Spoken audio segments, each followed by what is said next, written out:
Hello again, everyone. Zack Attack is here with my WWE Raw Supershow review for tonight, April the 16th, 2012. Of course, this is, Raw in London tonight.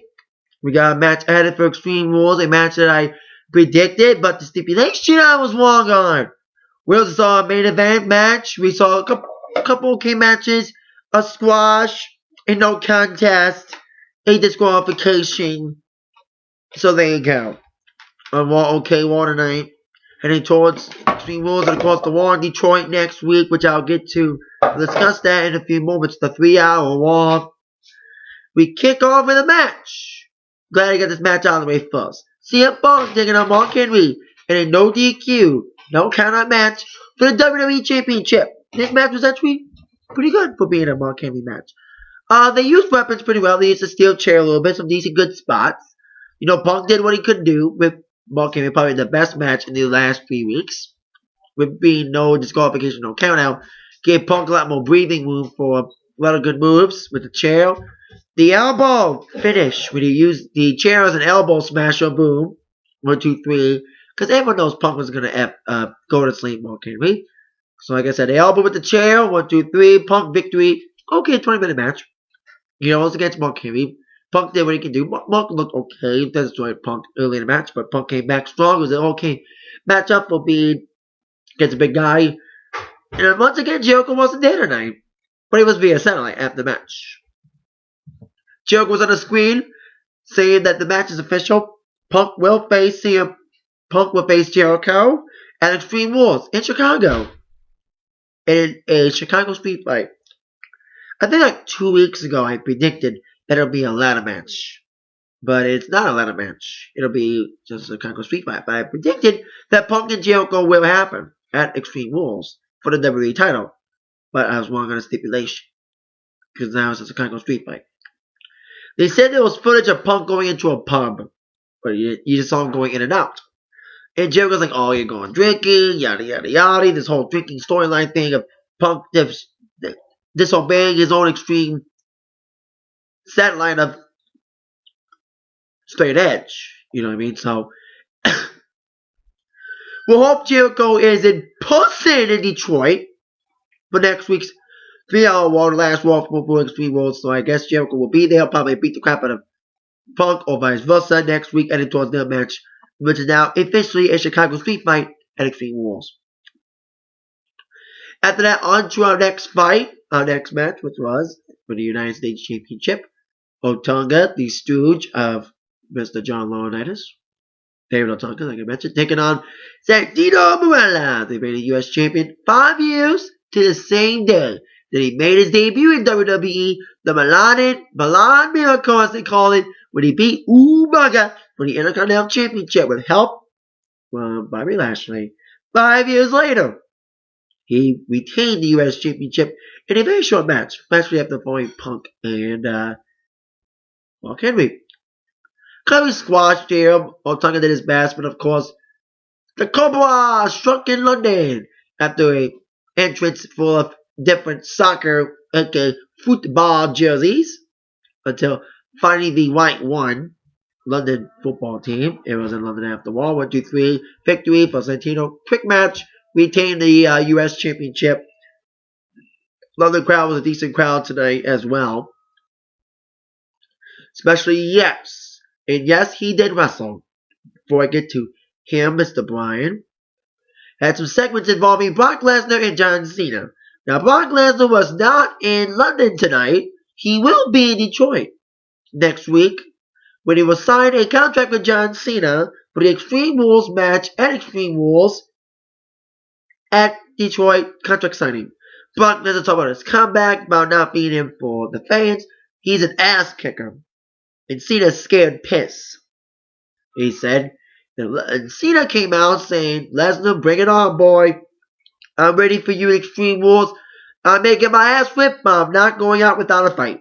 That's the key word for Cena is fight. And of course, the yes chants played Cena as well throughout the evening. Yes was the key word, like I mentioned. So John Laurinaitis came out during Cena's time and said that John Cena will be fighting an Extreme Rules match tonight on Raw against the mystery opponent. While I waited for that, I mentioned Mr. Bryan, but I'll get there in a moment. A man who's on a losing streak, Zack Ryder. Woo woo woo, you know it. First, he lost to Miz 2 weeks ago after losing at WrestleMania. Last week, he lost to Alberto Del Rio. This week, he didn't technically lost to Kane because the match never happened. When I saw Kane, I was like, oh boy, Zack's going to lose. Basically, Ryder didn't have time to get in it. Kane went off the apron, pushed Zack went off the apron, boom, onto the announcer's table, and just beat the crap out of Zack. It wasn't even a match. It was just more of a beatdown. It was officially not even a match. The match didn't even officially start. Basically, no contest. Kane beating the crap out of Ryder. So there you go, no contest. Kane beating, well, not physically, legally beating Zack Ryder, but basically beating him up no matter what. Now on to our next match. Yes. After 2 weeks of not appearing wrestling-wise, Mr. Daniel Bryan did wrestle tonight in a match against Kofi Kingston. It's weird. I like Kofi Kingston, but he got booed heavily. No, every time I'd say, no, yes. I've been seeing that the last couple weeks since Miami. Been 3 weeks we've been hearing that yes stuff. Yes, signs and everything, ever since Miami. The Battle Lock is now the Yes Lock, according to Mr. Bryan. And it was a very physical matchup, very great matchup between these two. Very grueling matchup, fast-paced matchup, back-and-forth matchup between Kofi and Bryan. But ended with the Yes Lock from Mr. Bryan. With the fans saying, yes. Daniel Bryan got the victory with AJ, his ex-girlfriend, watching at backstage. He was ready to put the Yes Lock again on Mr. Kofi. And here comes Sheamus, the World Champion, trying to get a pro kick on him. But Daniel Bryan got out of dodge. Of course, we all know Daniel Bryan will be taking on Sheamus at Extreme Rules in a best 12 false match. As long as we know the match at Extreme Rules will be an 18-second finish.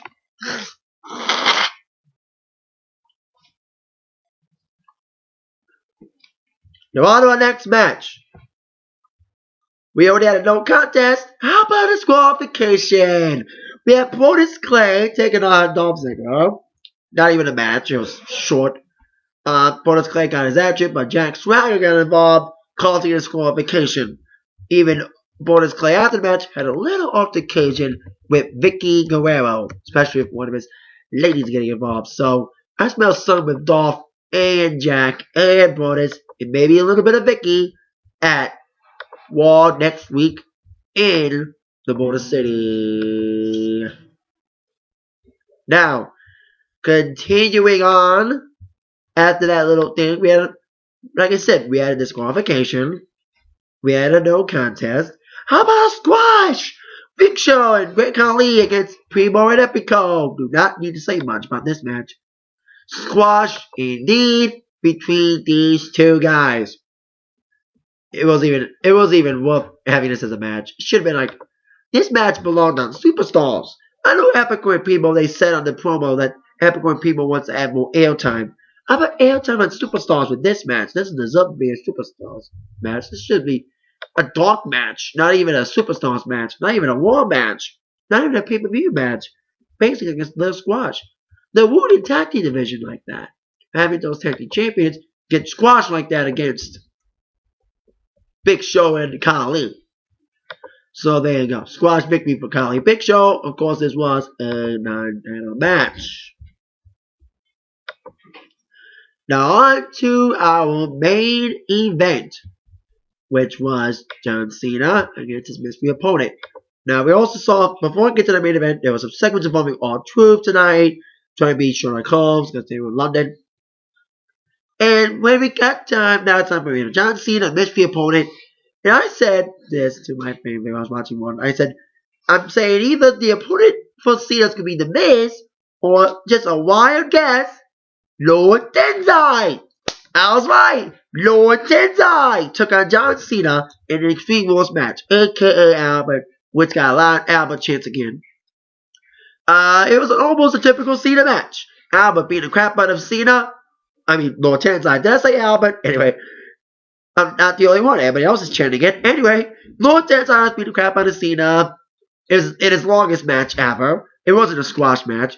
He went from beating the shit out of Alex Riley and Yoshitatsu against John Cena. And then, as we all feared, dun dun dun dun dun, Super Cena came out to play. You got to find out shuffle on STFU. It was just about to do the victory. But there was a reason why John Laurinaitis made his Extreme Rules. That means anything can happen. Anything goes. That's what happened. Cena had the STFU locked on to Albert. Lord Tensai. Did I call him Albert again? Anyway, sorry. David Otunga trying to break up Cena the STFU. Otunga an FU for his worries. And then Lord Tensai pulled it to Jerry.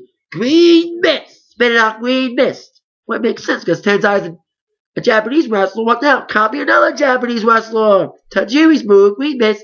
Do a Tensai bomb, as I call it, a power bomb move. 1, 2, 3. Yes! Yes! Yes, indeed! Yes! Lord Tensai beat John Cena. Right. Did Albert beat John Cena when he was Albert? I don't know, but because Albert probably has faced Cena when he was back in WWE. But Lord Tensai got the victory with the Green Mist move. And it was great to see finally. I said on my preview show when I predicted my top 5 questions must be answered tonight on my attack line earlier today. Will Lord Tensai get a pinfall submission, not a referee stoppage? Well, our answer is a pinfall. But I did not expect over John Cena. Cena's downward spiral continues. Especially what will happen next week. John Cena will be signing a contract for his match against Brock Lesnar. Doing a 3-hour Raw. As I mentioned before, I mentioned it again. A 3-hour Raw. Thank you, Peanut Gallery. I will be at that 3-hour Raw in Detroit. So if it's doing next week's Raw review, I won't be just reviewing Raw the show as it is. I'll be reviewing it from a live crowd perspective because I will be at Detroit live for Raw, and I'll give you my thoughts on it live. Well, not live result, but I'm telling you my thoughts on it from a live spectrum. I'll be there in person. That is it for tonight's Raw review. I'll see you all later. Okay, Raw in London. Can't wait to see you live in Detroit next week. With that in mind, y'all been attacked by the review from Zach. Thank you all very much. See you all later. Yeah.